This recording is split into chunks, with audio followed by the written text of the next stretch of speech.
on behalf of Subway, please welcome Director of the United States Wounded Warrior Program, Purple Heart recipient and star of the movie Battleship, Colonel Gregory D. Gadsden, as he delivers the most famous words in motorsports. Drivers, start your engine!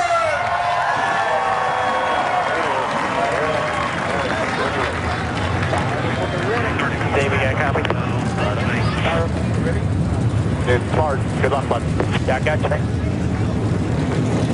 Perfect. And we are ready for an exciting night here at Daytona. Remind you to check out Race Buddy enhanced coverage for select Nationwide Series races with more cameras than ever. Log on to NASCARNationwideSeries.com/RaceBuddy.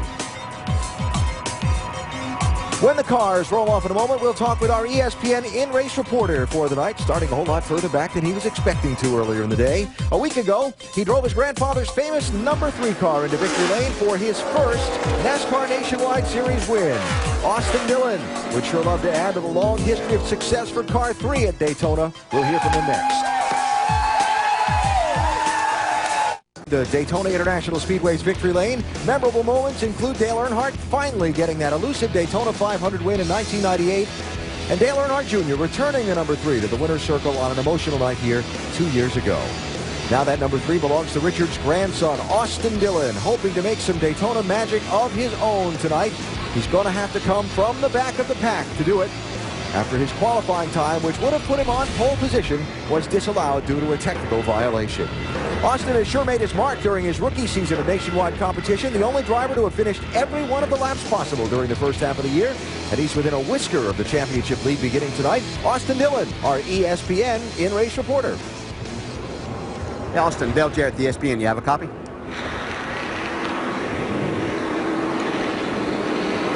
Hey, Austin, Dale Jarrett, the ESPN. You have a copy?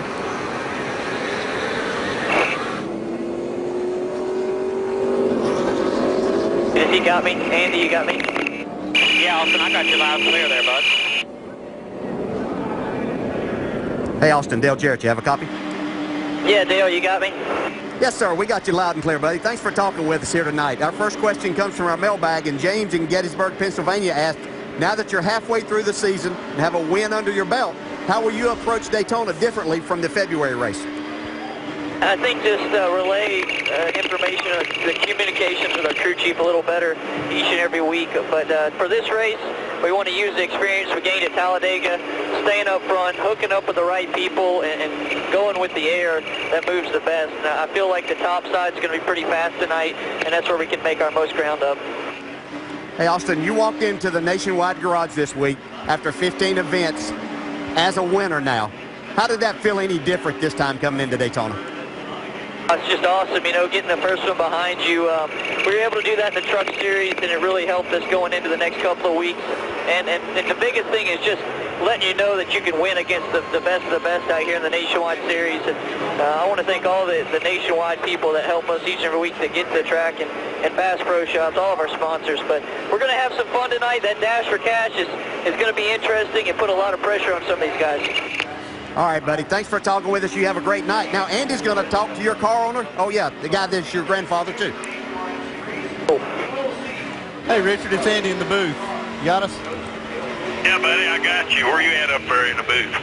We're right above the start-finish line there, RC. I love the hat, man. That looks cool. Congratulations last week on getting that win with Austin in the Nationwide Series, and I know it meant a lot to you and Judy. But how much more would it mean to you to see that number 3 pulling victory lane here at Daytona tonight with your grandson behind the wheel? I mean, it'd be great. Last week was sort of an emotional deal, seeing him out there with the 3 running it, winning the race, and just like winning a championship with a truck, or Ty Dillon running a truck, it's pretty cool. Well, good luck tonight, Richard, and keep the hat on for good luck. That's why I got it on. There you go. Richard Childress up on top of the tower in the infield, getting ready to watch his car and his grandson run. Surrounding this in-race reporter story, our over-the-wall reporter tonight is Dustin Keith, the front tire carrier for Austin. Dustin, that win, has it changed the feel in that pit box any as you get ready for this race?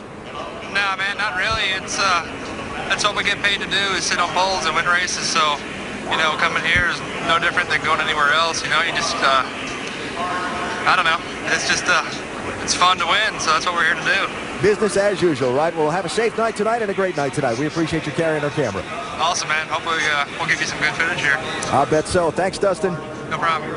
Dustin Keith carrying front tires for that 3-car and Austin Dillon tonight.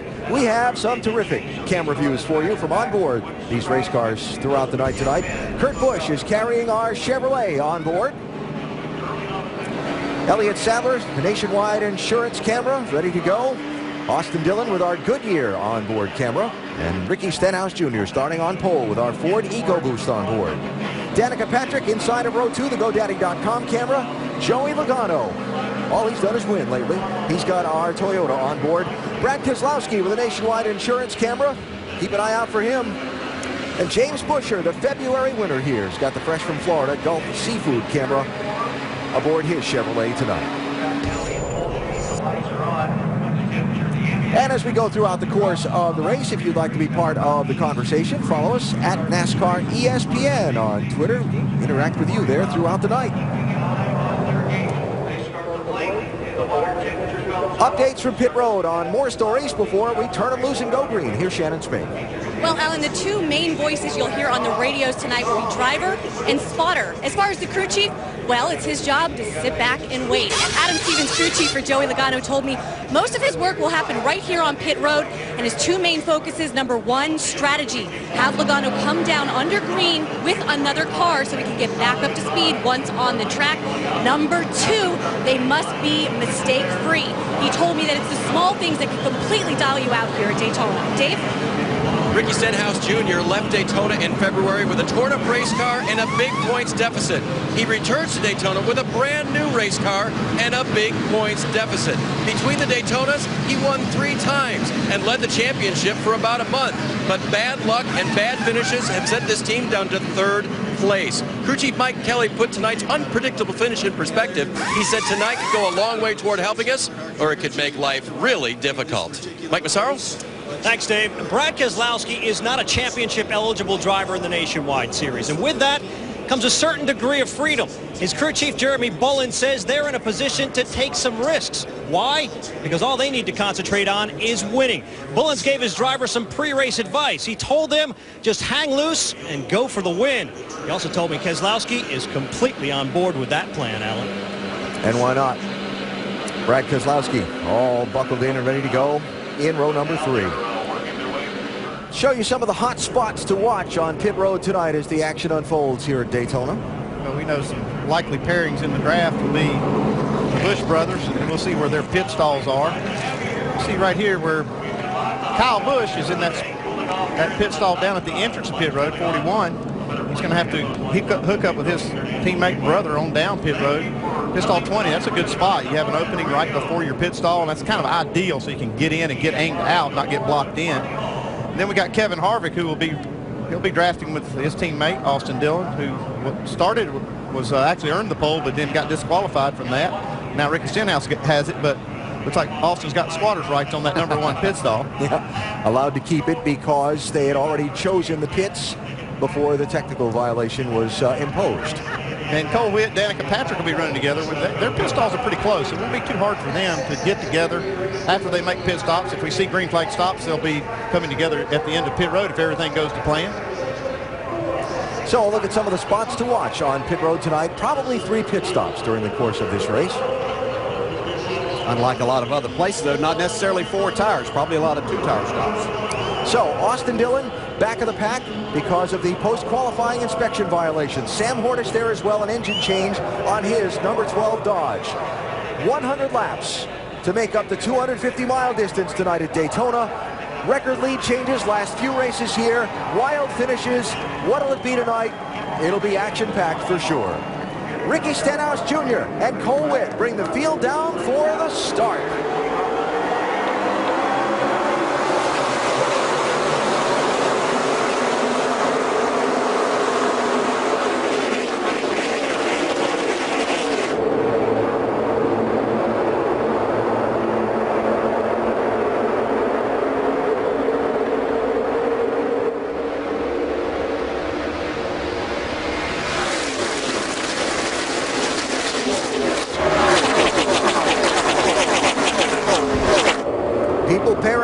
tandem drafts already. That's Kevin Harvick, 33, pushing Cole Witt to the point.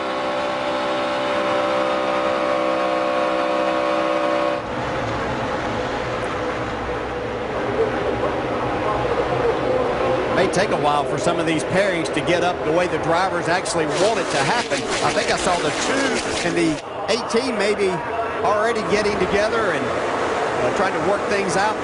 Yeah, we'll have a plan. In the interim, these drivers are just going to pick whoever's around them and run with them. And heck, it might work good. They might stick with that as the night goes on. But most of these teams do have a predetermined partner that they want to try to run with. I think the 2 might have got with the 20 there. You see they've separated a little bit. See the 18 and the 22 hooked up right now. You're going to have a partner to be going forward here right now.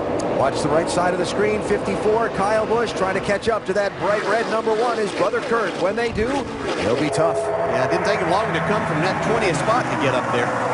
No. Right there you see a mistake. Danica got separated from Ricky Stenhouse Jr. You can see how the rest of the pack is called and going to surpass them now.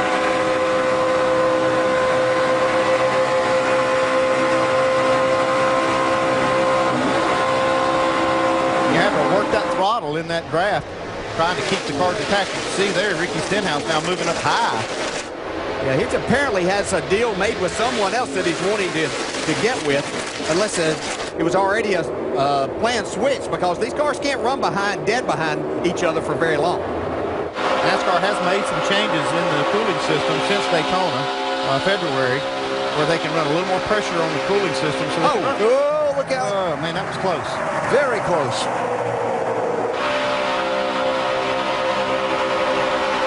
Johanna Long stuck in the middle.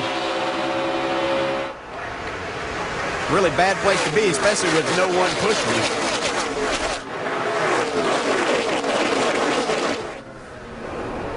People to watch. Remember, it's Clint Boyer aboard that 20 car, the yellow 20 for Joe Gibbs Racing tonight. Subbing in, Denny Hamlin not driving tonight because of some back injuries that he's protecting for tomorrow night's Sprint Cup race. Separated are Harvick and Cole Witt, and Boyer's going to go to the point. So some pretty hard banging right there as those cars got hooked up. You see that Kyle Busch got separated from the 1 car. Pagano was pushing Keselowski pretty hard up the back straightaway. They had to break their momentum. They were coming so fast and nowhere to go. Guessing Kyle Spotter said on the radio there, they're checking up in front of you. He jumped out of the gas. Better safe than sorry so early in the race. Well, that's a tight spot right there. Harvick 33, Keselowski 22, Logano 18.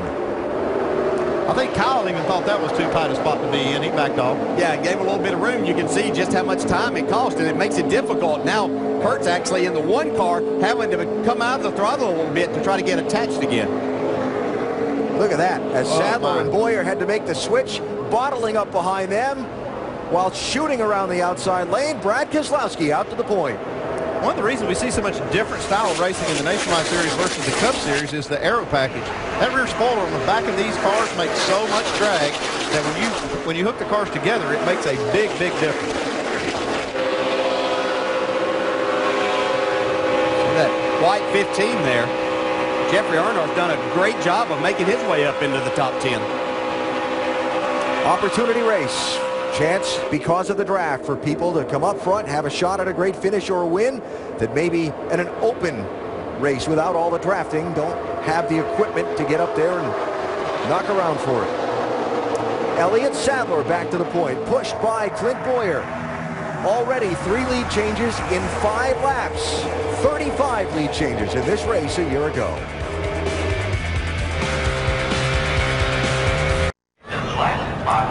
Back live at Daytona, caution is out. That is Brian Scott's car being pushed by the wrecker back, stopped on track. Get an update as to what has caused the 11's power outage in just a minute. Pace cars just picked up the field. Joey Logano is the race leader. Kurt Busch also led a lap during the commercial break. Pit road is open. Let's see if we have any takers 9 laps in. What do you think? I don't think so, but it looks like they're coming. There's really no, the tires are not, there's no advantage. All they're doing here is trying to put themselves in a different pit window for the fuel. So watch for contact on pit road as some of those cars leave while others are still coming in, Shannon. Alan, Joey Logano, he's coming in just for fuel, but he is having some radio issues, something we'll follow up on. Dave? Kurt Busch will come in just for Sunoco fuel. Did not slide the tires. They're still good. Mike? Brad Keselowski on pit road, just a chassis adjustment, no tires there. And likewise, Danica Patrick just topping it off with Sunoco fuel, no adjustments. He says he got a little bit of hot out there trying to push Ricky Stenhouse. Oh boy, they had some dicey moments there, but everybody got away with it, it looked like. Jeffrey Earnhardt, looks like he missed his pit stall. Yeah. Little splash and dash series of stops under the first caution at Daytona. We'll come back for the restart. New leader Sam Hornish Jr., Doc. And remember, Sam Hornish had to make an engine change this morning in the garage area because of a vibration. And when you make an engine change in NASCAR, Alan, you get the top off in fuel. So he already had more fuel than the other ones that had run qualifying laps. So they decided, why not stay out and go from 33rd to 1st on the first caution, guys. And Doc Chadwell there, crew chief on the left, making that call. Hornish with his Penske teammate Brad Keselowski to his inside as we get set for the restart. We'll update you on Brian Scott in a minute.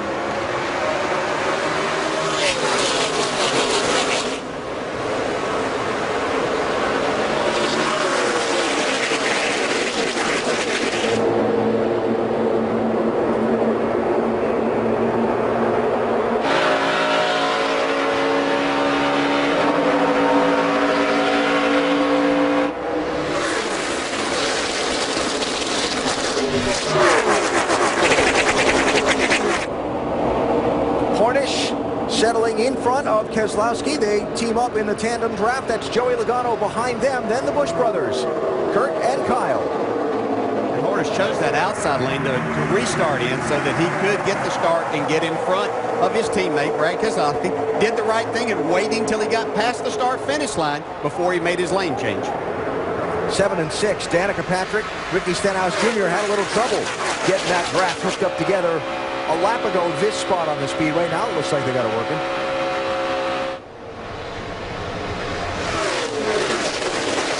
You can see the 7 car really wiggle right there. It looked like her car was loose. Danica's car was loose with Ricky Stenhouse right on her bumper entering turn 1.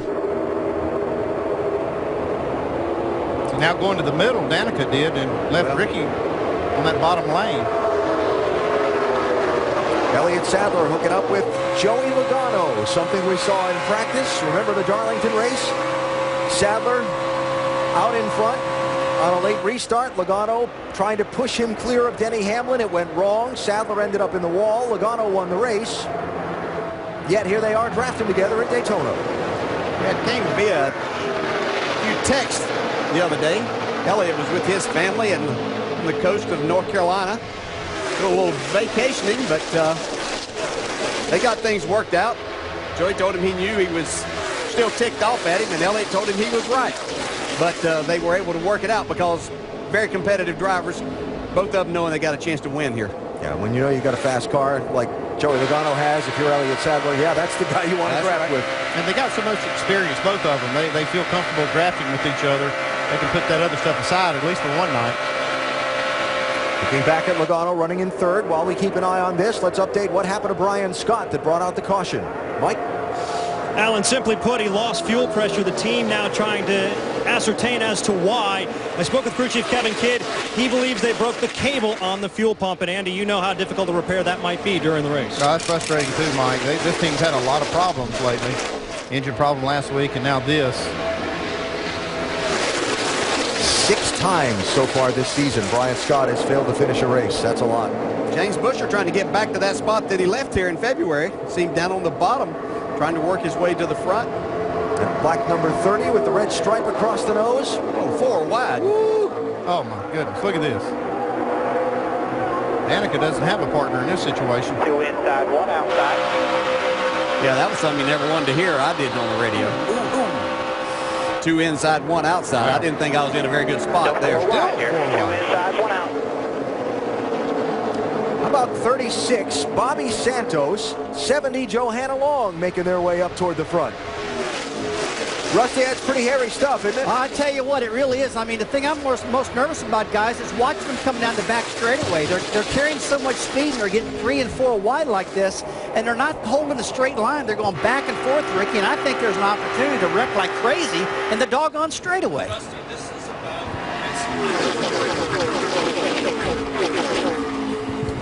It is about risk and reward. It's really tough out here, Ricky, and as his microphone just fell off his head. That's pretty funny. Yeah, but yeah, I mean, it is risk reward. You try it, and if you don't make it, you crash. But like these guys are wide open through the center lane, and you've got to stay in it and be committed right now. But, you know, we're early in the race right now. You see Danica Patrick going by. There's Cole Witt going by. All this different closure of speed. This can create these stack-ups in the straightaway. And in the old days, we would see him wrecking the corners, Alan. But now we're seeing this stuff in the straightaways. The big wreck a lot of times happens in the middle of that back straightaway. We'll see how it plays out, Rusty. Kurt Busch through to the lead. Brother Kyle, 54, pushing him. The swap there in the draft. Keselowski and Cole Witt, 22 and 88. It's a triple kind of deal going on right here. Looks like 3 cars. Danica, that 3rd car. We've never seen this really work. I think technically it would be faster if you could hook 3 cars together, but it's so difficult to coordinate. Well, the biggest problem that you run into is the 3rd car staying attached, because the front 2 are doing what they need to do. Can the 3rd car stay attached? And in this case, no, it can't. Well, the only way they could stay attached is the other 2 were working with the 3rd one. And that's why it's so hard to coordinate. Drag back. Now she's outside of him, all separated now. I'll tell you, that 7 car is stout tonight. She's really strong, yeah, but she's going to have to figure out how to keep someone on her bumper. She can't just go taking off by herself, because at some point in time, it's not going to work for her. She's going to get shuffled back. To the point. Car number 7, Danica Patrick to the lead, pushed by Brad Keselowski. But here come the Busch brothers trying to get that top spot back.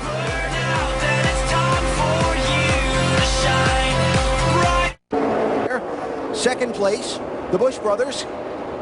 Second group, I guess I should say. 3rd place, excuse me. It's hard not to think of these as groups.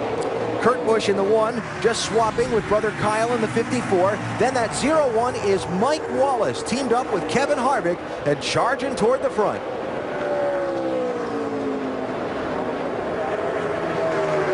Shannon, we expected we'd see this 0-1 car up toward the front tonight.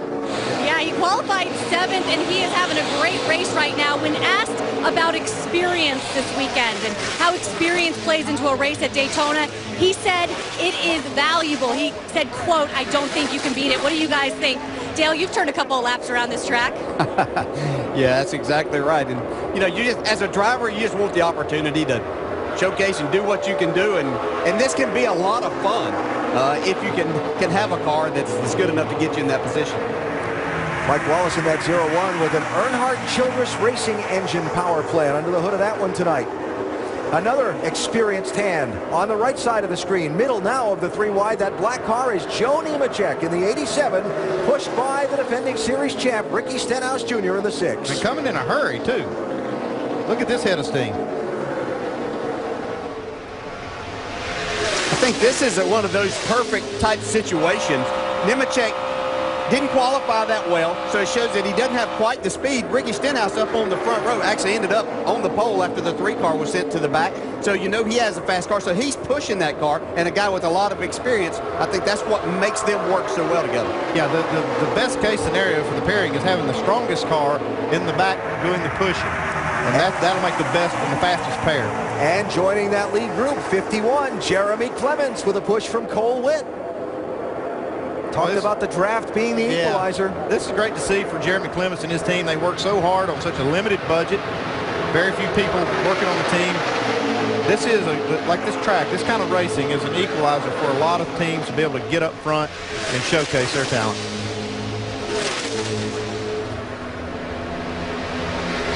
You see steam coming out of that 88 car, though. They need to make a swap. They're not going to be able to do that long. Yep.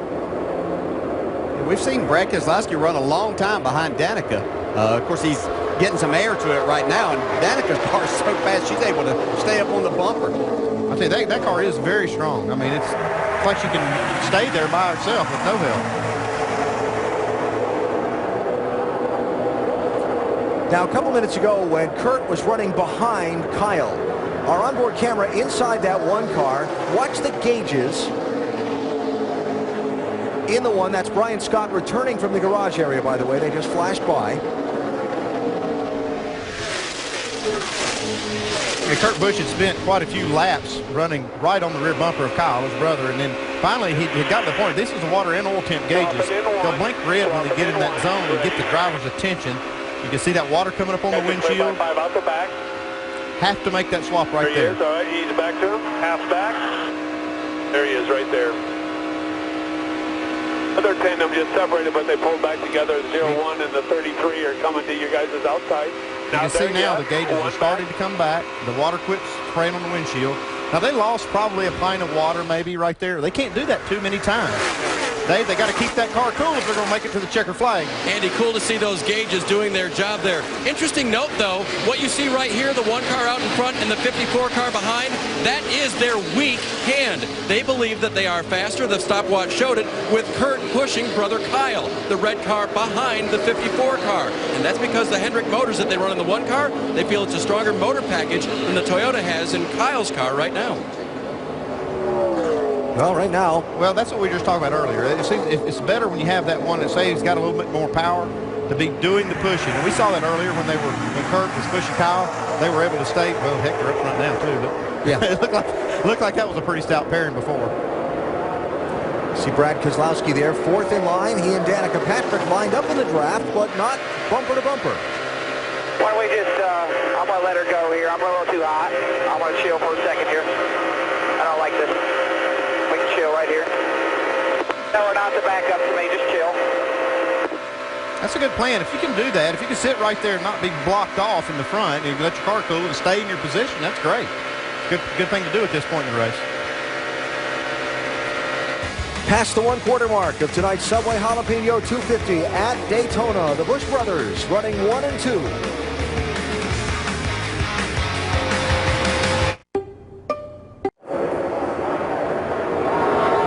Watching the race for the rivalries in sports, rekindled on Baseball ESPN app. At Daytona, 10 cars in this lead group, slicing and dicing. Mike Wallace in the 01 leading for the moment. He and Kevin Harvick, that neon car switching. So Ricky Stenhouse pushes Joe Nemechek to the lead at Daytona. 87 car out in front. You can see the 2 of Elliott Sadler and the 18 of Joey Logano have gotten separated. They worked their way up there, caught this pack. They've gotten separated now. I think they were trying to, Elliott was just needing to cool his car off some, I do believe. It gets dicey in this pack when they have to switch and they're 3 and 4 wide and they're all packed in together. It's hard to make that switch without getting in trouble.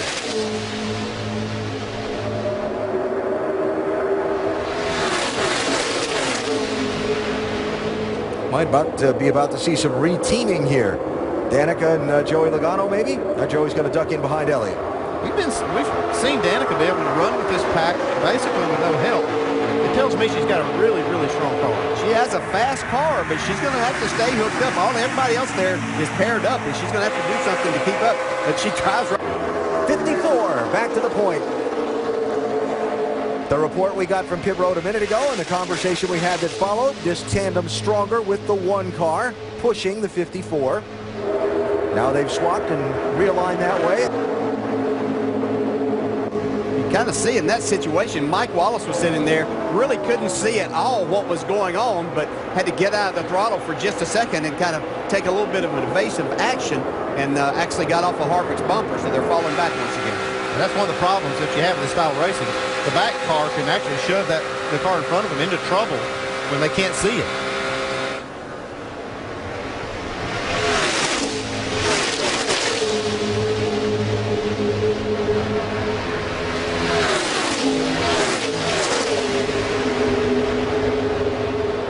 Swap there for Mike Wallace and Kevin Harvick.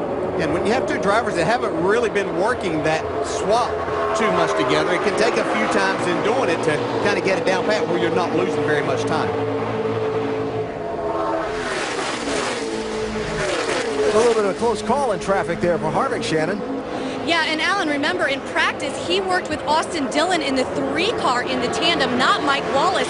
Of course, Austin Dillon had to go to the back of the field because of post-qualifying inspection. Worked with Cole Witt at the beginning of the race, and he's in this group. So what's Harvick going to do? Is he going to stick with Mike Wallace or swap off and start drafting with his teammate? I got a ways to go before they catch. This 10 cars is kind of the lead group, if you will. Then there's the gap back to 11th place. And that's where Austin Dillon is at the head of that line. Sees he and Sam Hornish in the red and white car there.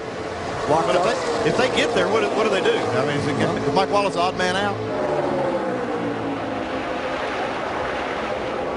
Got to get there first. Yeah, they do have to get there. They're working on it. Oh, yeah. Yeah.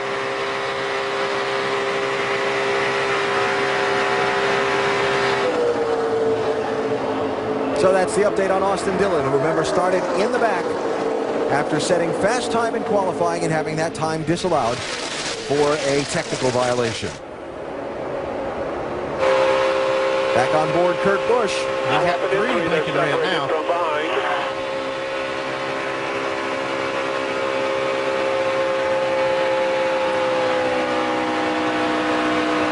And here comes Kyle. You can hear the RPM difference. They're back. Pack's got a little bit of a run, and you guys just hold the bottom, though. As soon as they got disconnected, you can hear the RPMs come down. And the fastest one's coming now is Joe Nemechek again. Elliott Sadler's there, but he really doesn't have a drafting partner at this moment. Going to pick one up. Here comes Mike Wallace. Sadler would have loved to have gotten a nose out in front and led a lap for a bonus point toward the championship, but did not lead that lap. That was Kurt Busch by a skosh. There's Danica again. No help. No help. I'm impressed.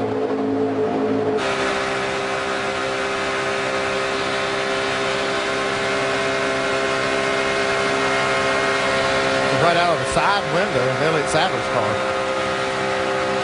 That's a good shot.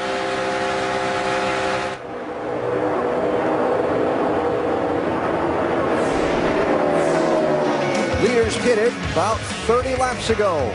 It's the Busch brothers who continue.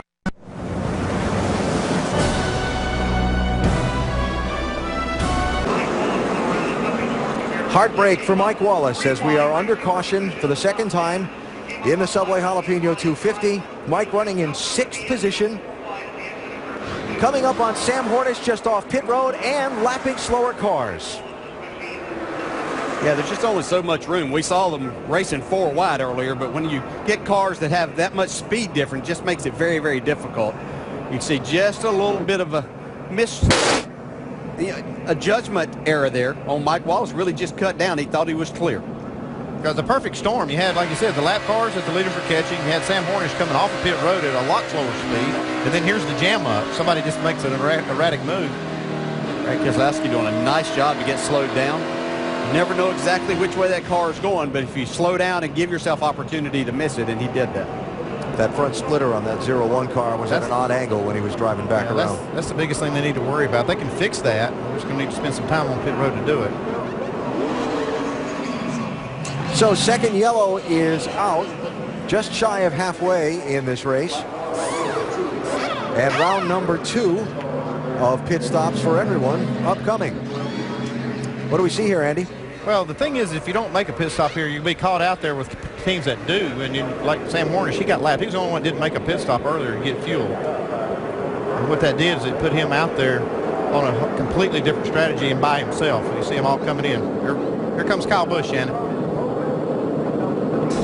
Kyle was certainly one of the dominant cars of the race. They're going to go 4 tires on this pit stop.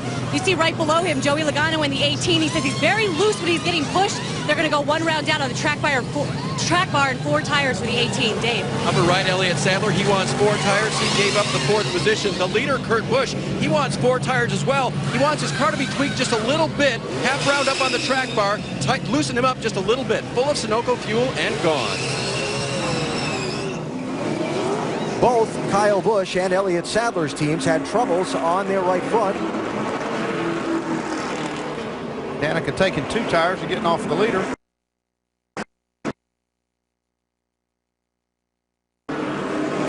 And that object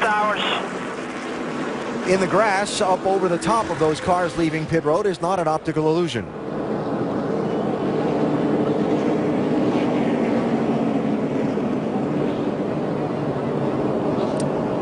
that right rear tire getting away.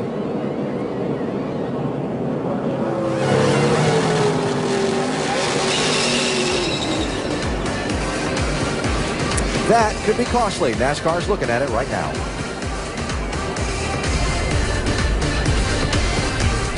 Avocado season's going on over Daytona International Speedway in the NASCAR Nationwide Series, running the Subway Jalapeño 250. Lots of action so far. 12 different leaders, 17 lead changes. This the second of 2 cautions. Mike Wallace getting clipped in a traffic jam in turn number 2. His crew continues to repair his car in a series of pit stops under this yellow. We start just shy of halfway. Coming up, notable under this series of pit stops, Kyle Busch with a tire rolling away from his car. He'll have to start at the end of this field. He was second at the yellow flag. You have to maintain control of those tires on the inside of the pit box. Watch the rear tire from the right side as it comes back around the car after it comes off. See the carrier, he takes the tire back around the car. The guy on this side or the other side of the wall has to catch that tire to keep it from going across, but he couldn't get it. It just barely out of his grasp. It's like maybe he and the fueler got tangled up when the fueler stepped back to let the tire changer come around between he and the car. Now, at some places, that kind of a penalty would be a big deal, losing that kind of track position. In the draft at Daytona? Well, not for Kyle Busch. I think he can make up a lot of spots pretty quick here.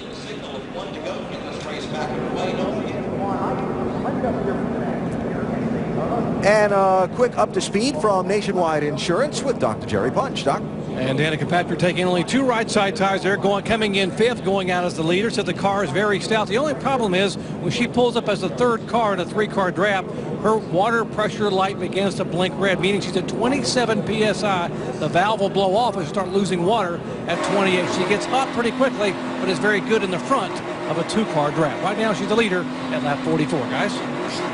Danica has led the second most laps tonight of all the drivers in the field. Kurt Busch out in front for more circuits than anyone else. I guess we kind of have to attach Kyle Busch onto Kurt because he was the one pushing him to all those laps led.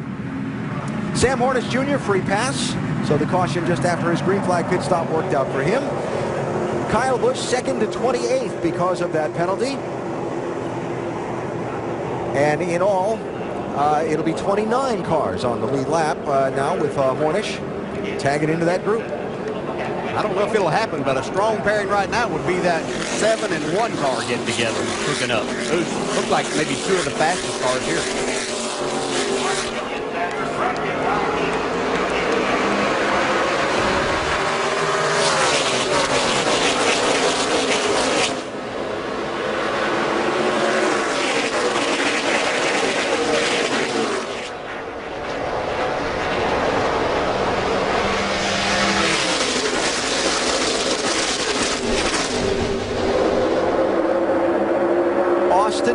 In the 3 on the back bumper of Kurt Busch, pushing that 1 toward the front.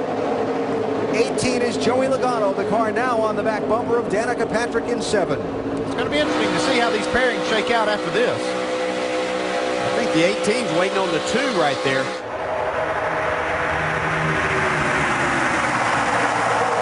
Like Danica now has Kevin Harvick on her bumper. Outside lane, 87, Joe Nemechek with his drafting partner Stenhouse.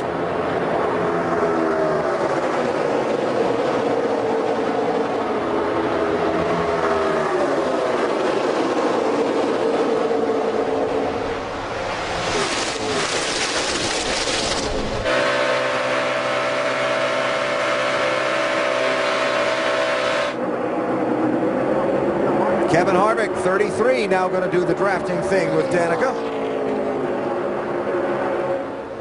Is that Kyle Busch in that shot right there? Yep, I was watching him right through the middle is where he was making a lot of time. He made up 15 spots in one. Uh-oh, Mike's got something dragging. Yep. Mike Wallace does in that 01.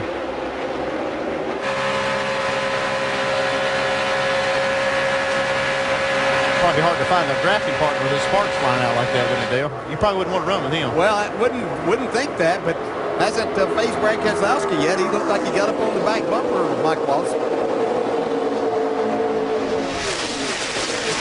For the lead,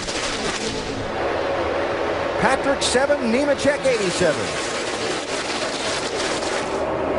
Outside lane, watch Joey Logano in that 18 with a boost from Elliott Sadler. Had nowhere to take it. Has to back off. Now that's going to separate Harvick from Danica That's Patrick. tight. That's tight. Check out Mike Wallace, sparks and all, driving all the way up through this pack.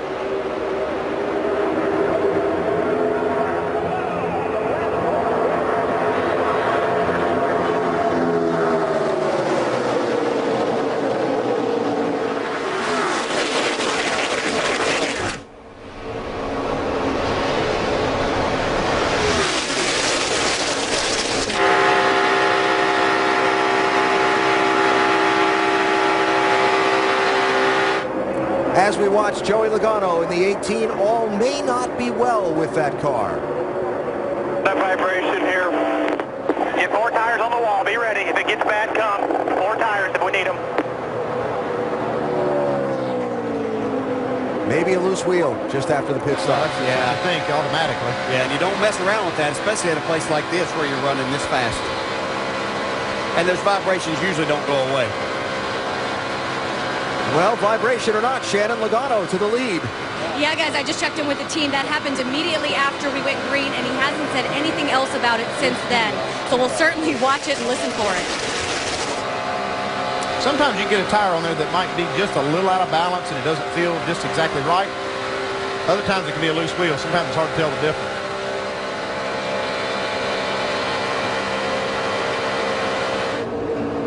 Boy, that pack looks ugly.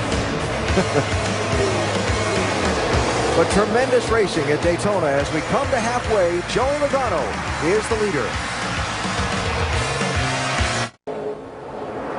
Spectacular night at Daytona International Speedway for the Subway Jalapeño 250. Make sure to go to NASCAR.com for all your latest NASCAR information. 81 degrees, some showers off to the west of the Speedway have stayed to the west of the racetrack, and we have been clean and green.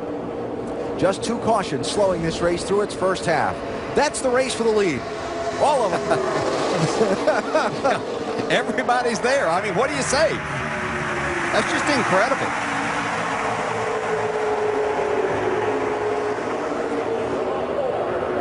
Cars on the lead lap. Almost all of them in that lead pack. There they are. Notables just to point out in the middle of that group, 24, Casey Roderick, the youngster from Georgia, having a great night. Second car in that outside lane. How about Mike Wallace, who spun down there? We saw sparks flying earlier. Looked like he bent the splitter was straight up. Yeah. There he is up up the It still top is. 5. Splitter's still bent up. Well, it's not getting any air right now. It doesn't really matter. I don't know what's going to happen if it gets to the front. That might have bent it back down.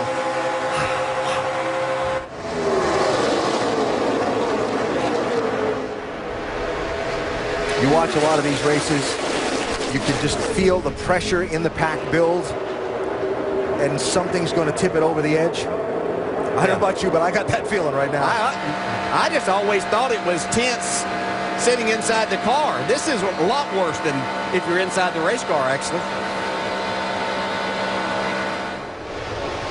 Danica Patrick with young Casey Roderick behind her in the draft.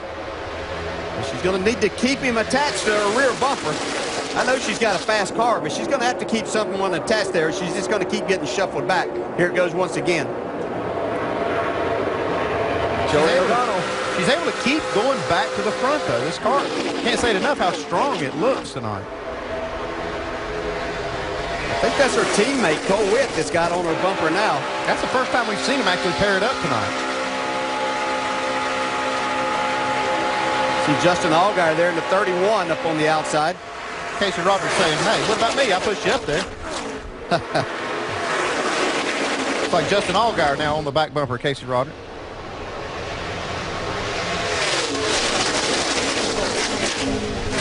Kurt Busch in the 1, pushing up through the middle. That's James Buescher, the February winner at Daytona, behind him in the 30.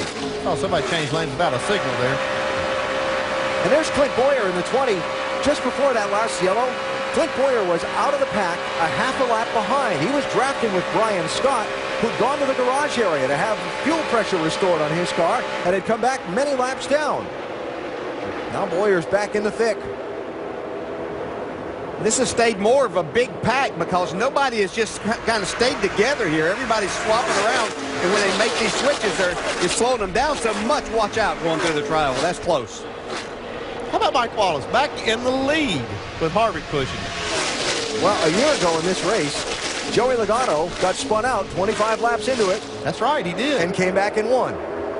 Mike Wallace got spun out 40 laps into this one tonight. Now he's back in the lead. You got to hand it to Johnny Davis's team. They don't have the resources, not even close to what these top teams do. And to come here and run like they have tonight is very impressive. Yeah, they knew. Mike Wallace said during our qualifying show that they knew this was their chance to really shine big, to try to attract some more sponsorship for that race team, because Mike Wallace is so good. They got a great engine from the Childress operation. So they did everything, put all their eggs in one basket.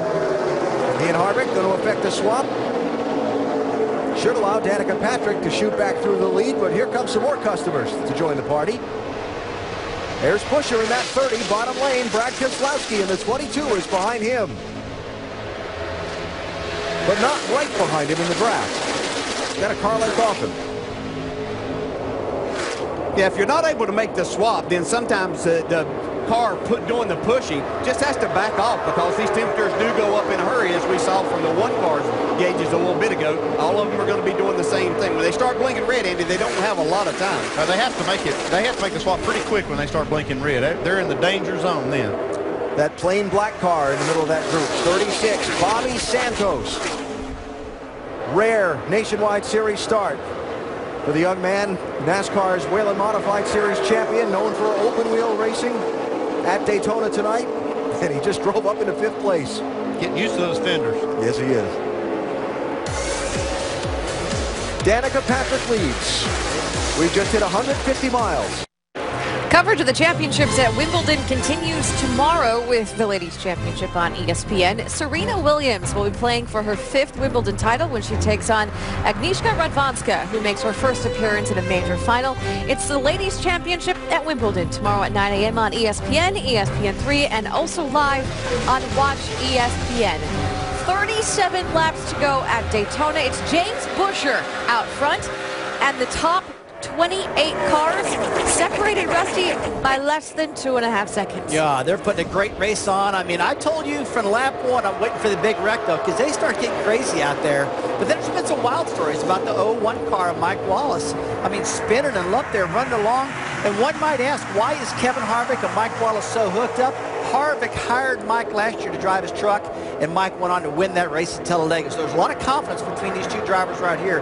They decided to stay hooked up real tight because of that. Yeah, you automatically associate Daytona with managing the draft, but it's also, as Andy and Dale have pointed out, about managing the water temp. 4 to 5 laps seems to be the threshold, and that's what I heard from drivers. I can only push for 4 to 5 laps. 260 degrees is the cutoff. That's when the light starts flashing. The other thing that stood out, Danica's gained confidence by leading, but she's also gaining confidence of the competitors around her. That's a key component to winning, because you've got to have somebody pushing you. Well, you got that right, Ricky. But one thing that's so impressive about her, what the guys have been talking about, she's so strong by herself.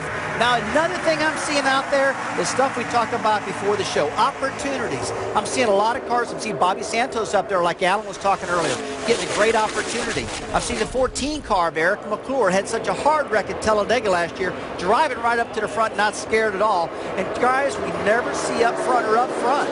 So that's a big opportunity race tonight. It's fun to see new names among the leaders, and I gotta say that this type of racing, 3 wide, which is here we go.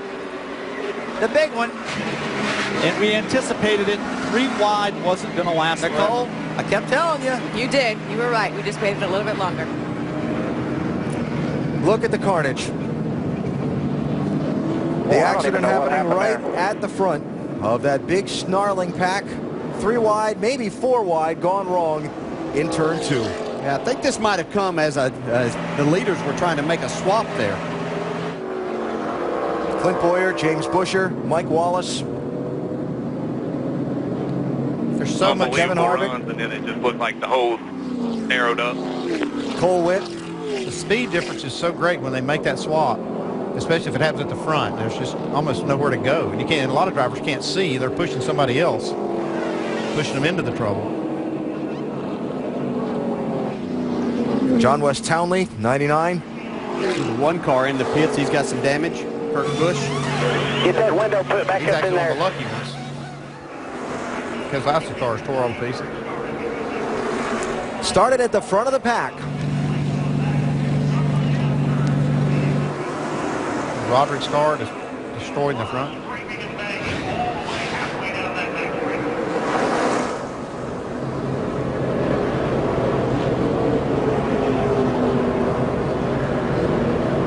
Like Mike Wallace went down to the bottom and caught Busher. And everybody piles in. And like you said, Dale, trying to affect that switch. And while they were hung in the middle of the track, Busher went for the hole at the bottom. Yeah, closed up. Yeah, probably 10 miles an hour faster. And James Busher was just there. He had the spot there, but just didn't quite have enough room to make it through.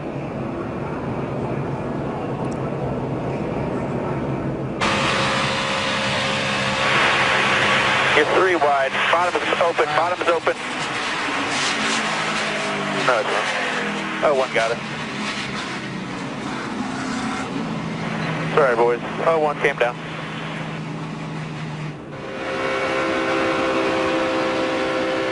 Watch the middle's really checked up there. Watch it, watch it. Come down, come down, come down, come down. Hang on to it, right through there.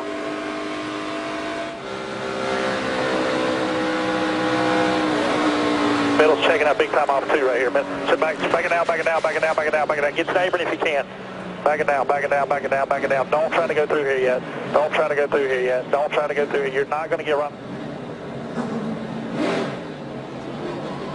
Well, at least 14 cars, and a lot of them contenders to win, involved in the big wreck. Yeah, there was actually a low contact between Kevin Harvick and Mike Wallace as they tried to make that swap. I think that got both of them out of the gas a little bit, and then Mike Wallace tried to come back down to the bottom where they'd been running, but that spot was filled, and all of this happens after that. By the way, that onboard replay we had with Elliott Sadler, remember that come the championship deciding race in November. Yeah, I think he got some damage. Like he got hit by one of the cars coming through there in the right side. He got a little right front damage from it, but he did a good job not to get destroyed. A lot of cars on pit road, Shannon. Well, Kyle Busch, they're going to come down right now. They are on pit road. They're going to fix that right fender, guys. They're going to wait for the pass. They can work on this car. The pace car is over in turn 2. And they've got the car here, get the bar. Pretty slow. It's a penalty for making this early stop and starting at the rear, but they need to get a lot of work done. It's a good move by the crew to do this. Pace car going slowly through the accident scene where there are so many safety workers, Andy, which is why it's yeah, slowed they down give them extra time. Yep. Because of that, and it's a good call by Mike Beam to do that. Kurt Busch back on pit road again. Second stop. Michael Annette's on the pit lane. John West Townley, Joe Nemechek. Mike Wallace has gone to the garage. The way the draft works is these cars can get, like you see Kurt Busch working on his car, if they can just get it where nothing is rubbing and the wheels are all going the same direction, he can still get up there and run up front. We just saw Mike Wallace do that earlier. It's Nick Harrison, the crew chief. He's directing all the repairs. I think he's going to be okay. Mike Beam looking on as Kyle Busch's crew continues to work on that car. Yeah, you see how much time they've had. The pace car's still just in the middle of 3 and 4. They still have some time they can continue to work. Come back. Let it come back. Let's get it buttoned down there. Now pit road is going to be open here for those who haven't stopped yet to make a, I guess I'll call it a legal pit stop.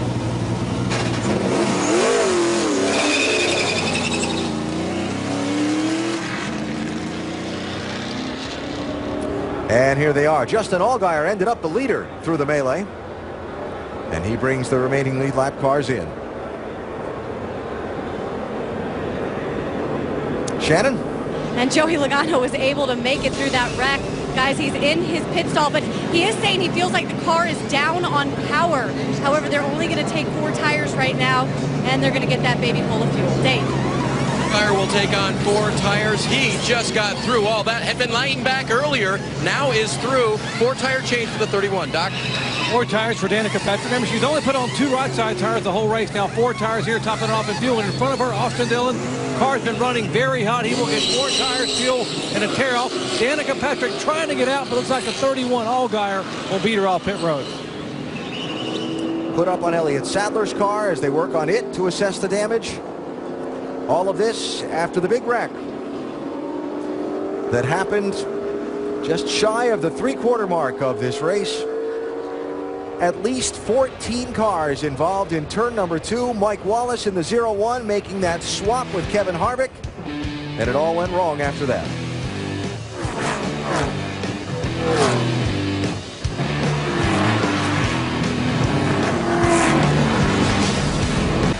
A lot of potential winners of tonight's race, all now with mangled race cars and certainly no hopes of winning. Some still working on their cars, like Kurt Busch, Elliott Sadler. They'll be back out in competition.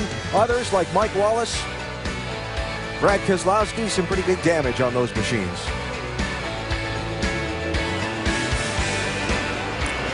Mike Wallace was the area where the wreck began. His 0-1 car, he's come from the Infield Medical Center. Michael. And the good news, Alan, is he's okay. The bad news is you had a great run going, all for naught. What happened?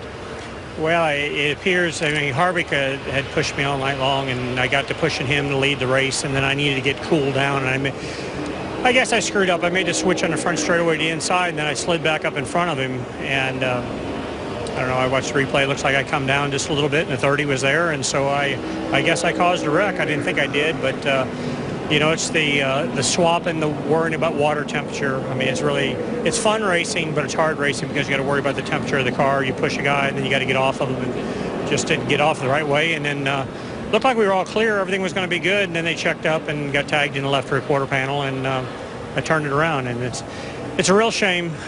You know, everybody from JD Motorsports, G&K Services, Smith Transport, Brad Willard, and my friends Greg and Tina Farben helped us out this week. And you know, it's just, darn it. I mean, what do we got to do to finish these races? We run up front. We got back to the front, did everything I thought we were supposed to do, and I guess we just made an error, made a little bit of an error, and closed the hole up in the 30. Looked like it was coming hard, and we were still okay there. You know, it just kind of touched, and but then got tagged in the left rear, and that's just, I guess we should. If we wouldn't have caused the change, it would have never stacked up. Mike Wallace, Alan, very disappointed, but you got to admire his honesty. Daytona will break your heart.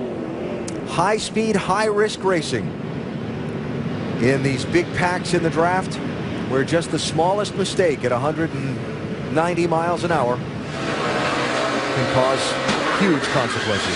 Brad Keselowski.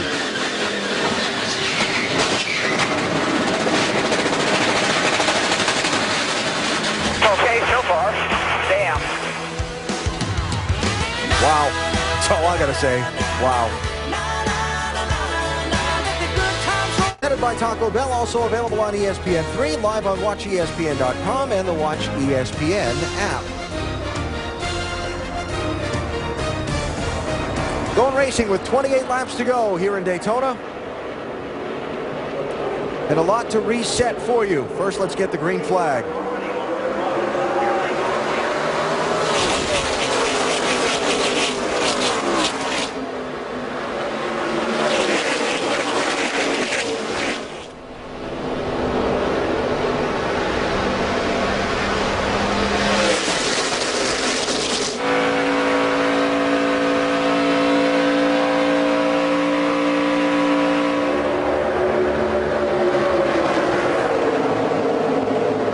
Justin Allgaier leads this pack, 3 wide for the lead. Danica Patrick pushed by Austin Dillon through the middle.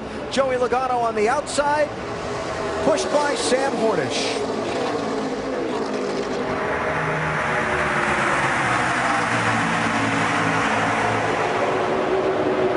We'll really have to see now who might team up together, because a lot of people that had been working together got taken out in that accident.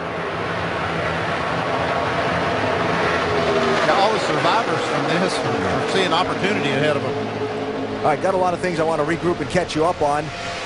While we watch this racing, Brad Keselowski has come from the Infield Medical Center, and we should catch up with him. And Keselowski ready to head out. Obviously, you had a good race car and a good race going.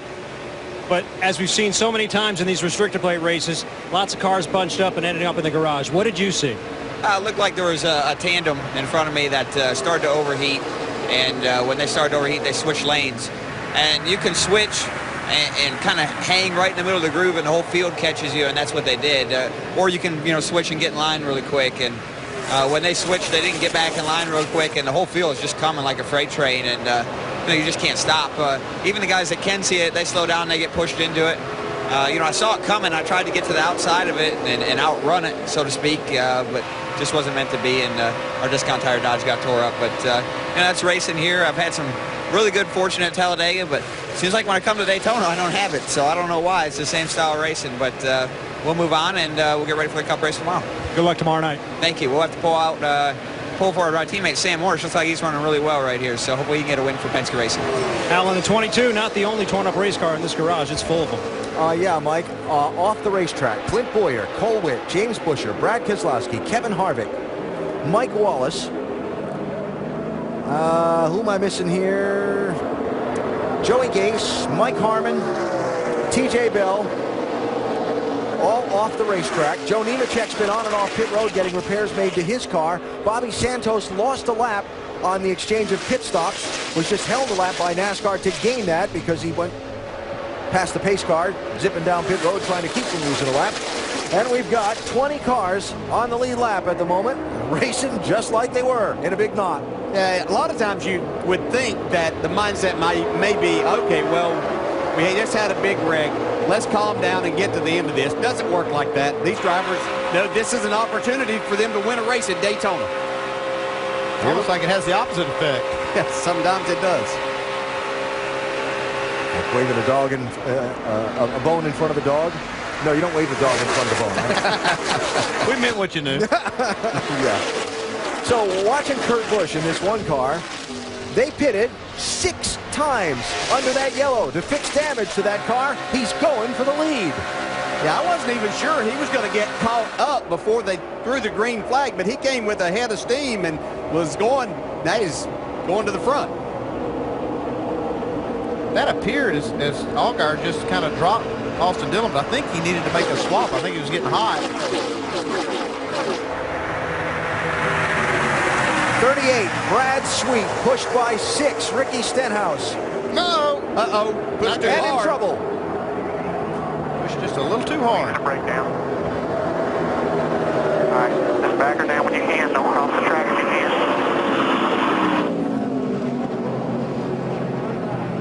Fourth caution. Yeah, I was watching those 2 cars while you guys were talking. You're good now. Go to your pit box. And the movement across the back bumper for that previous lap as Stenhouse tried to push Sweet got my attention. Yeah, and it's just Brad Sweet's learning to do this, but it's difficult sometimes whenever you move, especially coming on the exit of a corner. You've got your car turn, and then you get that little bit of a push right there.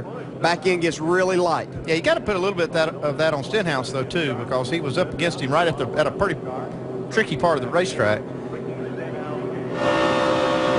Right here, he's trying to chase it. Sweet's trying to chase his car to keep from getting loose.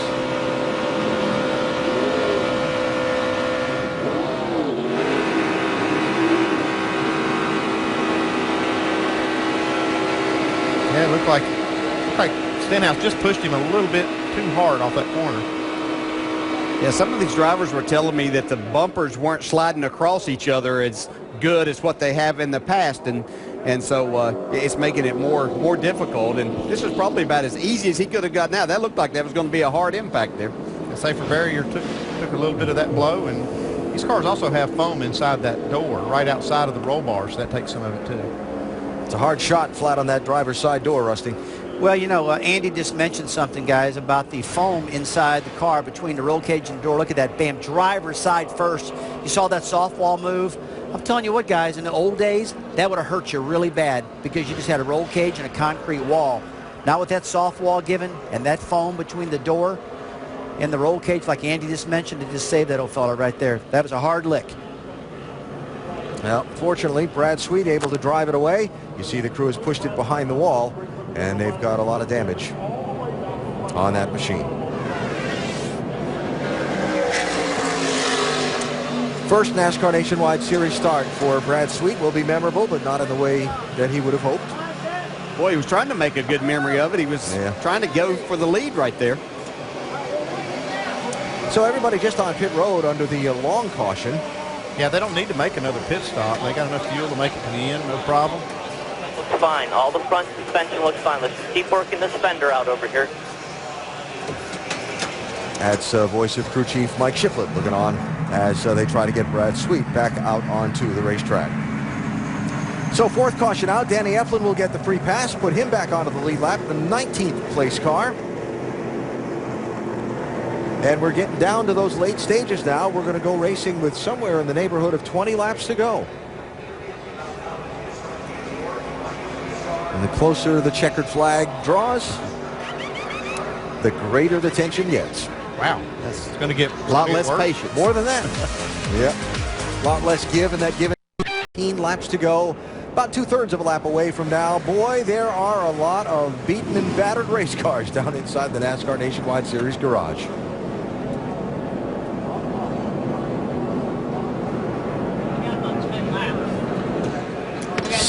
car wreck a little while ago, and then the single car crash involving that 38 of Brad Sweet. Following up on that. Before the restart, reminds you that there is a lot of great racing on the ESPN networks over the remainder of the weekend. American Le Mans Series Northeast Grand Prix is at 4 Eastern tomorrow on ESPN2. The Summit Racing Equipment NHRA Nationals qualifying 6 Eastern tomorrow, ESPN2. Finals Sunday, 8 Eastern, also on ESPN2. The Eyes on IndyCar Series is running in Toronto. Always a highlight race of the season. That's 12:30 Eastern Sunday on ABC. And next weekend, it's the Magic Mile for the NASCAR Nationwide Series up to New England and New Hampshire. 2:30 Eastern, Saturday on ESPN. 19 cars on the lead lap, 19 laps to go. Still no idea who's going to win this thing. Kurt Busch in the 1. Ricky Stenhouse Jr. in the 6, leading the field to the green.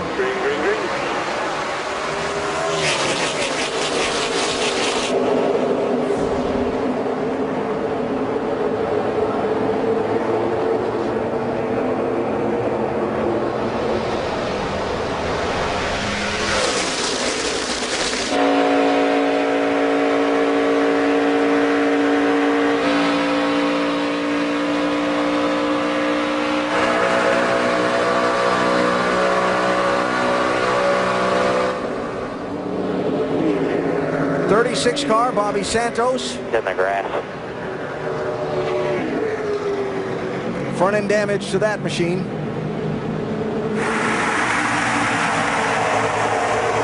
That was in turn 2. He is still trying to drive it back around. He was in 21st place a lap down.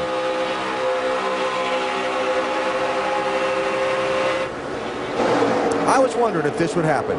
Kyle Busch just came back from the garage area, and that 54 car, 7 laps down, 27th place. Now he's on the back bumper of Big Brother again. Can he push him to the win? Well, that's the plan, it looks like. Oh, trouble 15, Jeffrey Earnhardt. Danica. And more.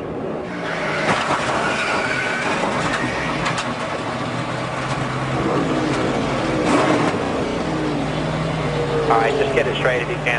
I think we're done there, Tony. We got turned to the inside. Wow. See how that steering column's way up in the air. Yeah, 10-4. I can see it there. That's a hard lick. Not sure that wasn't Ricky Stenhouse on the bumper of Jeffrey Earnhardt in this. They had been running together.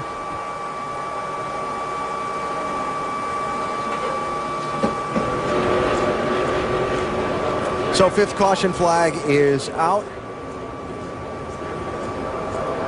More trouble off turn number 2. And what was obviously a very good race car. Very torn up. Glad to see, especially with that steering column the way that it was, Danica moving around in there. Yeah, it was a really hard hit that she took down the inside.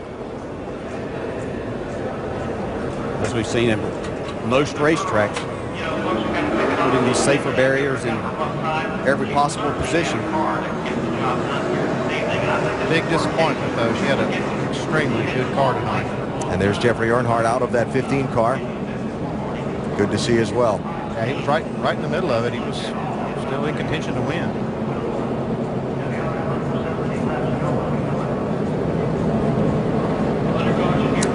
I'm guessing that's Ricky Stenhouse Jr. that Jeffrey Earnhardt was just expressing his displeasure to. Wasn't happy with somebody. What happens here? Well, they run up on. That's the exact same thing he did same before. thing. Right? Yeah. It's 2 in a row now. Ricky Stenhouse has spun. Like Danica might have got run into from behind. Yeah. Man, that was hardly from that angle. Even worse. 82 is Blake Cook, the other car that spun. And that's Stenhouse. He's sliding up to the right rear and getting over on the right side of these bumpers, and that just turns these cars around. Kind of the same thing with Brad Sweet, as you were saying.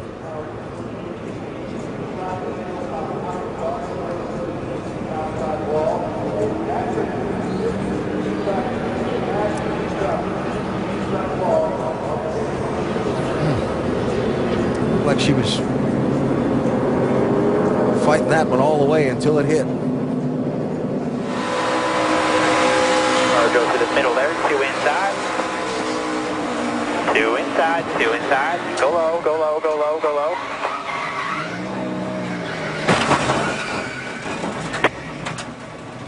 Wow. Yeah, that's hard hit. I don't know if I've ever seen a steering column that far up before. I've seen them bend and deflect, and that is probably a good thing that they do, but that's way up there.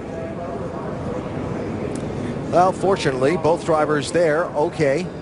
Blake Cook drove his car away, and the tally now up to 22 drivers involved in the 5 incidents that we've had today.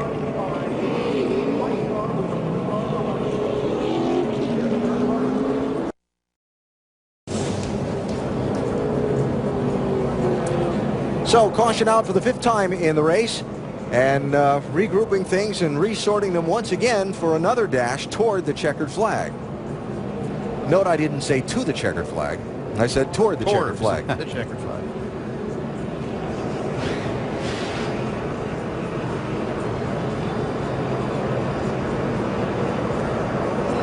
See, she took her hands off the wheel. A good move. Same thing we saw her do in February with the Cup car. What's happening here is that steering box on the left side. See where it hits right on that left front corner. It likely shoved that steering box back, and that shaft is hooked all the way up to the steering wheel, and it kinks, has a couple of joints in it, and it probably just compressed enough to move that steering wheel that high.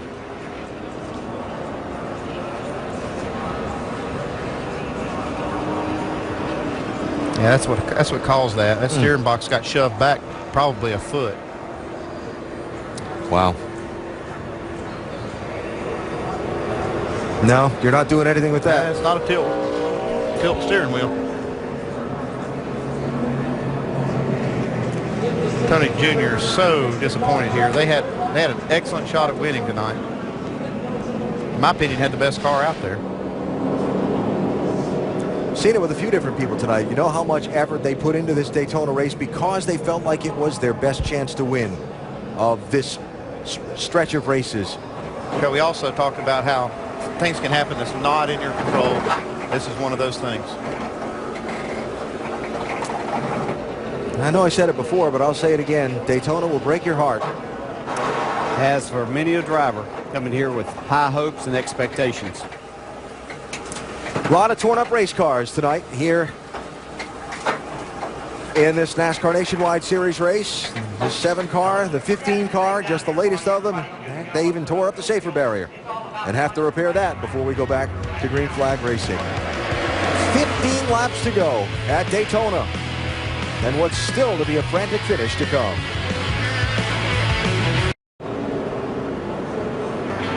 Back live, Daytona International Speedway, closing laps of the Subway Jalapeño 250, cleaning up from another crash. 5th caution of the race is out.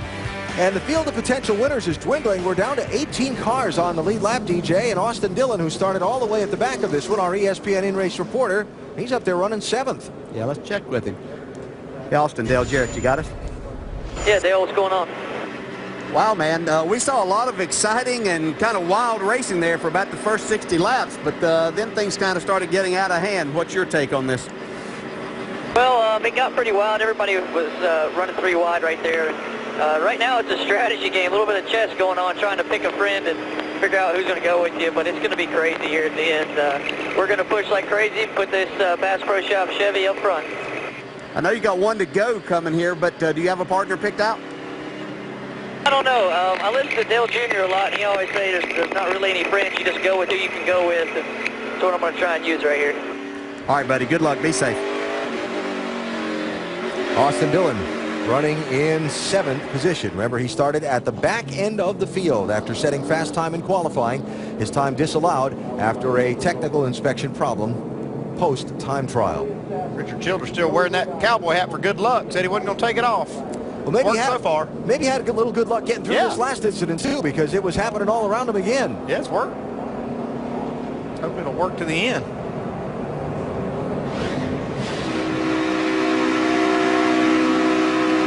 No help here, no help. Standing, watch 51, stay low, come on, caution's out, Good job, bud, way to watch. All right, so we're coming to the restart here. That'll be with 12 laps to go, and I want you to look back through these lead lap cars and look at some of the people who have a chance to win at Daytona. People like, not just the Hornishes and Stenhouses, names you're familiar with, people like Timmy Hill, Johanna Long, Jason Bowles, Michael Annette, Mike Bliss, Taylor Malsum, Danny Eflin, Jeremy Clements, Eric McClure. They're among the few on the lead lap in the closing laps at Daytona. Will experience win out? Probably, but you never know. If you're on the lead lap, you've got a shot. Wild night. How will the 12 potentially wildest laps play out here?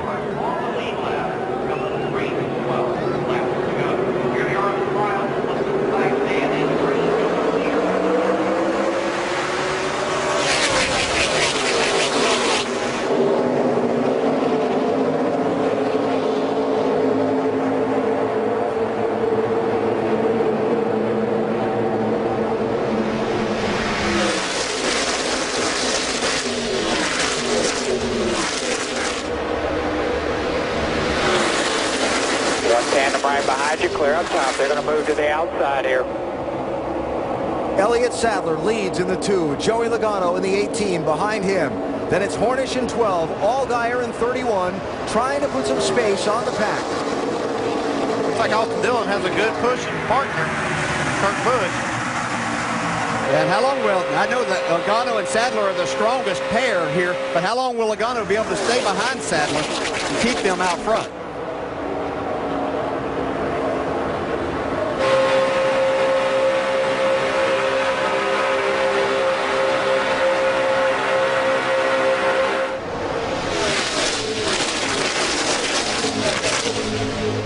Kurt Busch's car battered up in the big wreck a little while ago, repaired over a series of 6 pit stops under the caution.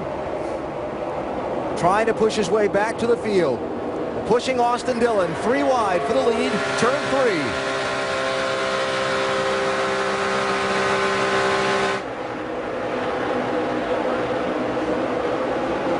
Before that last caution, we saw that Kurt Busch had Kyle on his bumper, but that kind of foiled their plan there because Kyle had to start, being laps down, had to start back behind the lead lap cars. Sam Hornish to the point in the 12. Briefly, while we watch the racing for the lead, Danica Patrick and Jeffrey Earnhardt have been released from the medical center. Shannon? They sure have, Alan. We saw the 6 behind you. What happened? Not real sure. I mean, we were running pretty good all day, and he gave me a pretty good shot down there in 1 and 2, and then gave me another real hard shot right there in the middle of the backstretch and turned it sideways. I haven't seen the replay. You know, I'm not gonna start blaming, but that's what it felt like to me. I just hate it for tobacco-free Florida, Rick Ware Racing, Nuts Off, FW1. I mean, all these guys have worked real hard to give us such a good car this race, and you know we just hate we couldn't show it. It sucks for the team, sucks for the sponsors, and hopefully we can go get them at the next race. Thanks, Jeffrey. And Danica Patrick also released from the infield care center. Sum up the evening, and also first thing first, how are you? That was a very hard hit. Yeah, it's a bummer. The car was really fast, and I feel bad for Tony Jr. I could, I was surely disappointed, and I could hear it in his voice. Thought we were going to win tonight. So, I was just saying it kind of felt like the IndyCar days when you were close a couple of times, and it's just frustrating when that's the case. What are you going to do?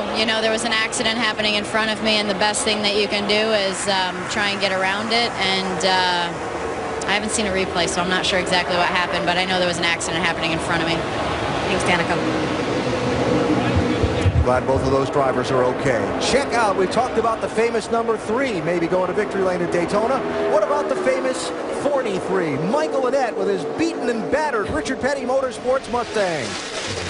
I said yesterday I thought he had a chance because we saw him do great here back in February. Here comes Austin Dillon with a push from Kurt Busch again, though. Well, I felt like that Kyle was going to stay in the race, try to push Kurt. Here he goes, starts pushing Annett all the way up to the front. Kurt looks like he's committed to the 3 car now. Getting right down to it. 8 to go, coming for 7 to go. If any of these drivers, teams have to make the switch for the cooling in the draft, does it scramble things up? Kurt Busch already pushing water in that one. Yeah, I think Logano backed off to try to cool his just for a minute, and you can see that allowed everybody to catch up now. Allgaier 31, Hornish 12. Remember Kyle Busch in that 54, not on the lead lap. Joanna Long, red, white, and blue 70 in the mix. 81 car, Jason Bowles. 41, Timmy Hill. 14, Eric McClure. They're all on the lead lap.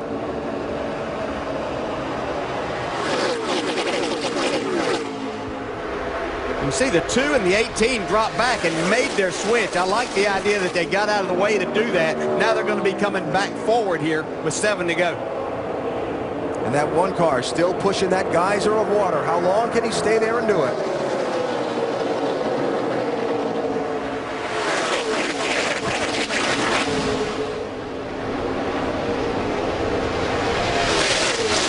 Just equaled the track record for lead changes in a nationwide series race.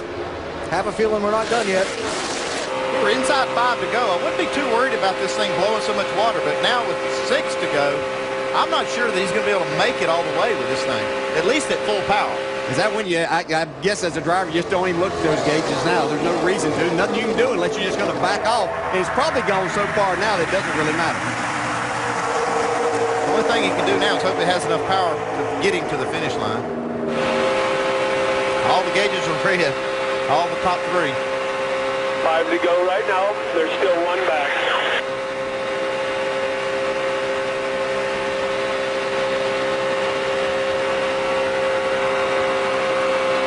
Allgaier and Hornish just not able to really make a run on these 2 unless they can find a way to separate them, using the air movement around the car as a little bit of a weapon. Yeah, they got some momentum this time. Yeah, and you have to wonder if that 1 car is going to start losing some power because of all of that.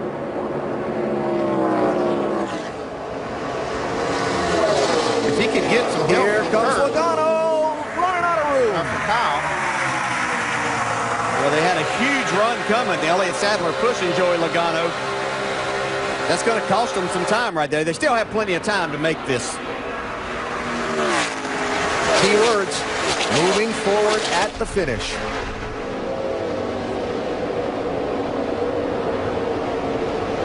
I think Logano has to show a little bit of patience here for a lap or so. Still have plenty of time. You think there's a point right here, though, that Kyle and Kurt will get together? Oh, wow, that's still. tight. I don't think they can, really. Now separated, 43 and 54. That'll slow them up. Trouble. Debris in the triangle. Caution's out for debris. Back up. It's a big piece of something there just entering the triangle. Yeah. Just past the pit entrance. It just rolled down onto the apron. Is it a tire casing, maybe? That's what it looks like. It's a pretty big piece. Yeah.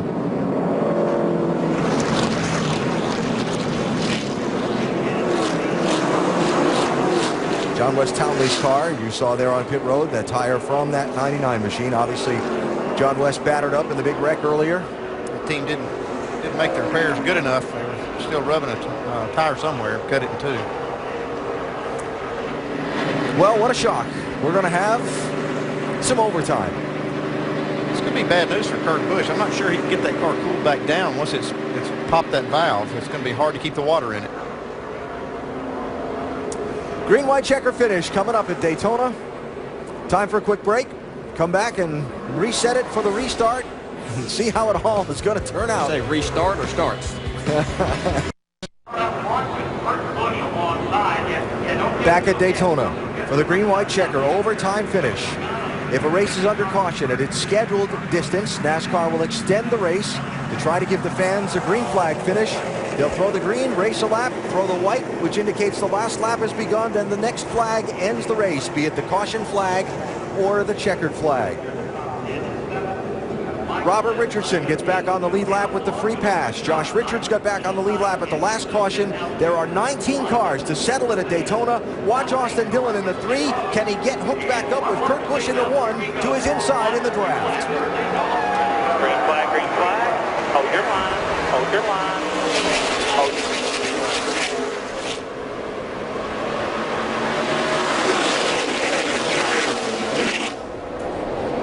Busch going to make the move to try and get the lead himself. Jumps up in front of Joey Logano in the outside lane. Logano's not by him. Middle. Contact. Here comes Stenhouse to the back bumper of that 1. Going to try and push. Logano 18, Sadler 2. Here comes Dillon with Michael Annette's help in the 43.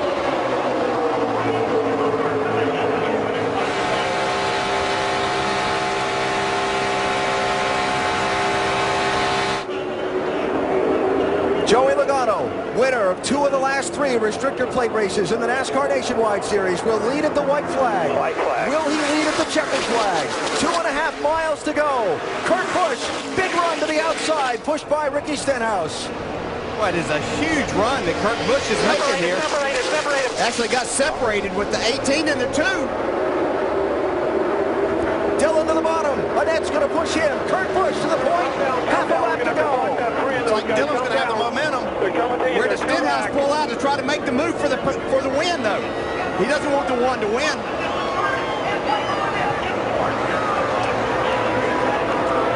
If the 43 stays tucked up to the 3, they'll have a chance here. And watch for the 6 to pull out and make a move to try and win it himself. Here they come. Checkered flag is in the air. Who's going to win it? Oh, trouble. Austin Dillon spins. Kurt Busch wins. Oh, a hard hit. Oh, another hard.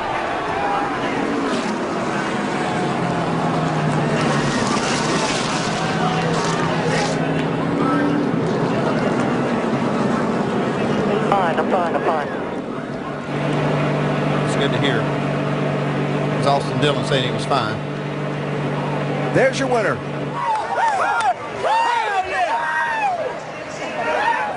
Beat you in victory lane, baby. Wait for me, boys. Great job, Kurt. Well, great job, Nick and crew.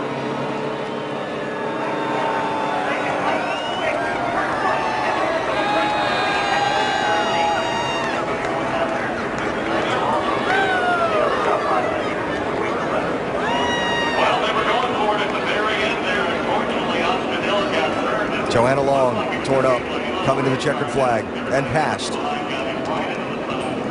Nick Harrison, the crew chief.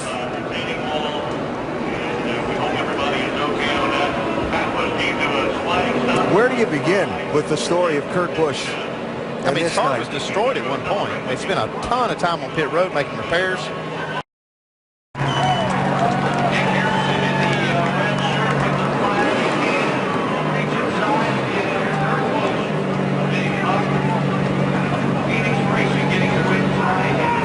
I don't think anyone has ever doubted the talent that this Kurt Busch has driving these race cars. It's just incredible what he can do, the position he gets himself in, and just amazing. Take that car. I don't even know how it's still got water in the engine. Yeah, the engine. Make enough power to win. Kind of forgot about that.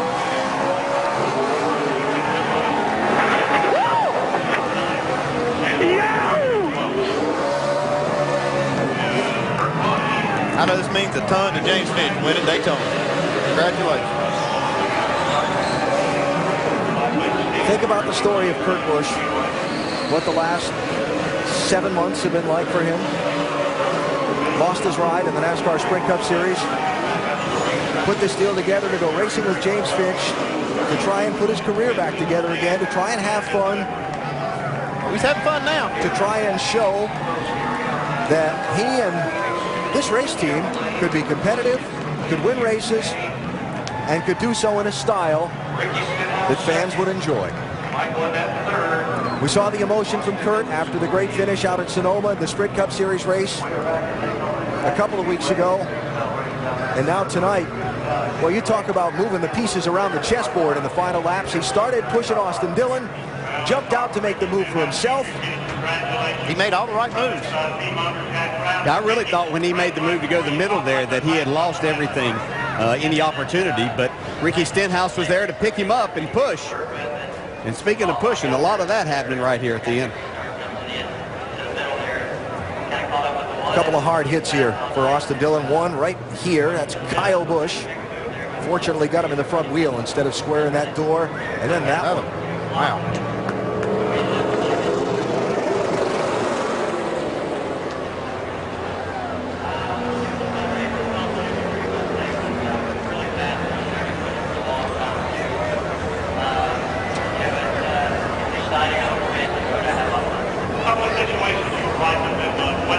It's like Robert Richardson. Just yeah, no I'm trying to place figure to out go. which one that was. That was a hard lick for both of those guys. You see Josh Richards, 39, and 81 of Jason Bowles, and the 70 of Joanna Long getting caught in that inside mayhem. Watch this.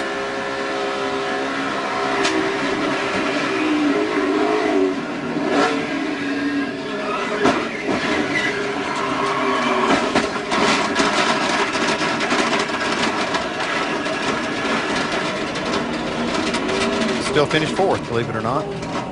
Backwards across the finish line. Joey Logano's view.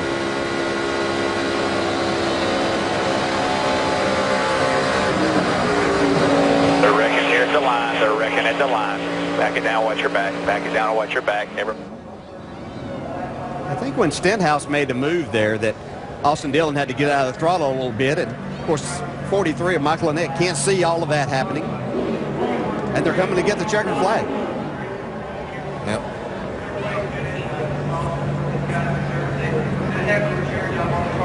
Just marvel at the safety of these cars every time you see these type of things.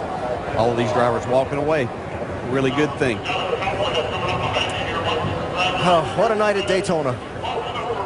Mayhem, chaos, excitement, and a celebration as Kurt Busch scores the win, his 5th NASCAR Nationwide Series win in just his 23rd start, in just his 2nd try in this series at Daytona. He's just driven into victory lane.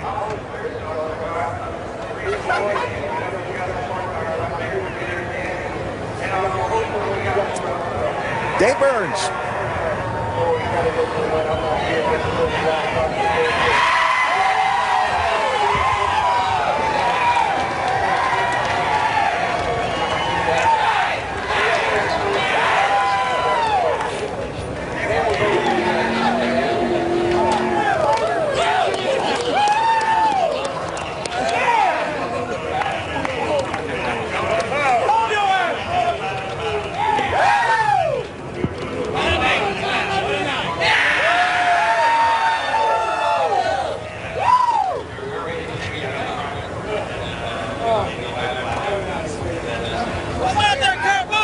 Kind of feel like I'm looking at the little team that could and the driver who just wouldn't quit. Kurt Busch, what just happened here at Daytona? We just won at Daytona. With a wrecked race car and chaos all around you. But we got Kurt Busch. And I got these guys here in Phoenix. You know, this is unbelievable. Passion and heart. That's all I can give. That's all I can do right now. And to do this for James Finch, I'm hoarse right now because I've been screaming so loud. This is awesome. To be an underfunded team, to come out here only 4 times a year. We'll be at Indy in a few weeks, but it's amazing to do what we can as a little team and to persevere. And Ricky Stenhouse, He's forward, thanks to him. But this Chevrolet is in victory lane. And thanks to Nationwide and these fans running this series. Gives me a lot of confidence, but it's just passion and heart. That's all I can give right now. Kurt, we saw the emotion in the Cup car at Sonoma when you didn't win. Translate to here when you do get to victory lane, and what does the passion for the sport mean to you?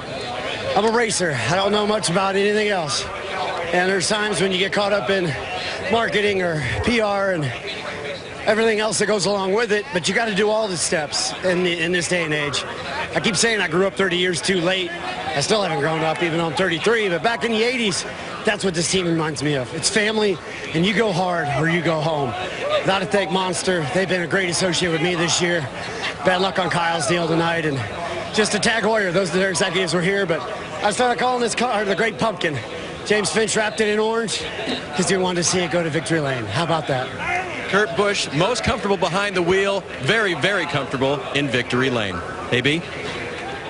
Dave, just thinking back, hearing that team shouting behind. Remember, Kurt was suspended for the race at Pocono after an encounter with a reporter gone badly on Kurt's part. And James Finch had a meeting to decide whether to keep Kurt Busch in these race cars, and he did because every member of that race team voted they wanted Kurt Busch as their driver.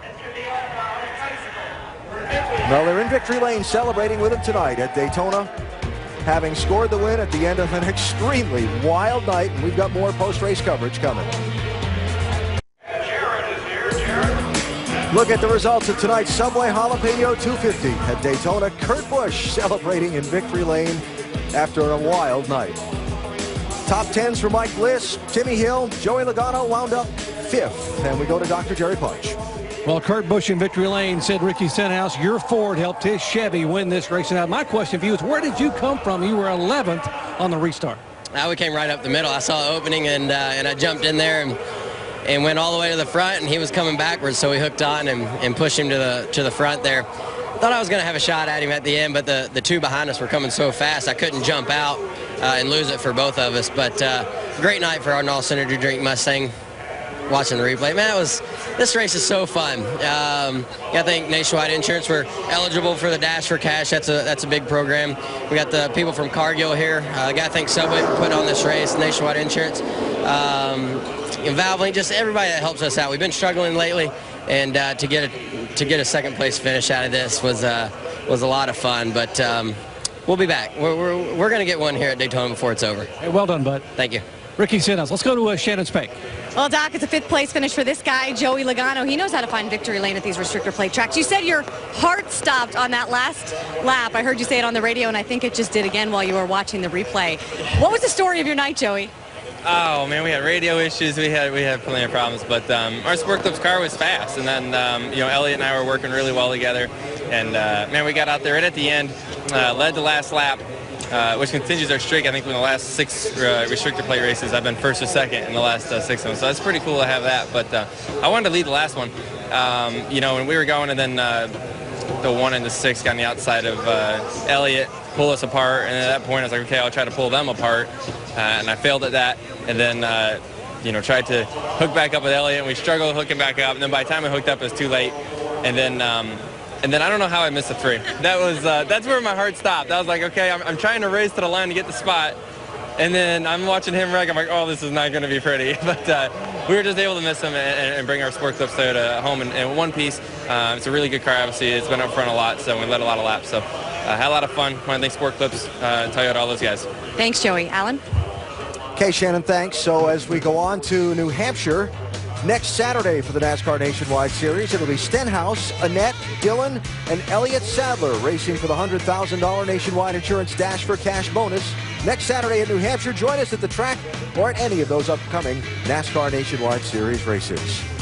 Baseball tonight is next. A wild night at Daytona, a record 42 lead changes. And in the end, in a green-white checkers shootout finish, Kurt Busch, with a beaten and battered race car, celebrates in victory lane with his team. This has been a presentation of ESPN, the worldwide leader in sports.